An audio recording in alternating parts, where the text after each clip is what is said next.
சுப்ஹானல்லாஹ். அல்லாஹுக்கே எல்லா புகழும். அல்லாஹுடைய தூதர் சொன்னார்கள், எந்த ஒரு முஸ்லீமும் ஒரு நோயினாலோ ஒரு சிரமத்தினாலோ பாதிக்கப்படுவதில்லை. மாறாக ஒரு மரத்திலிருந்து இலைகள் எப்படி உதிர்கிறதோ அதே போன்று அவருடைய பாவங்களெல்லாம் அந்த நோயினால் சிரமத்தினால் மன்னிக்கப்படுகிறது.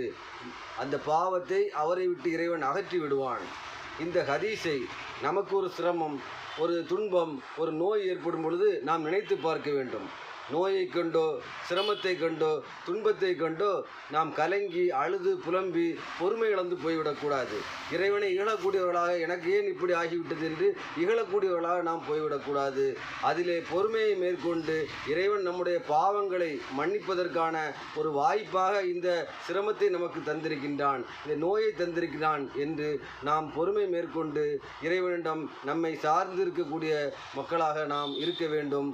அல்லாஹ் அதற்கு அருள் புரிவானாக.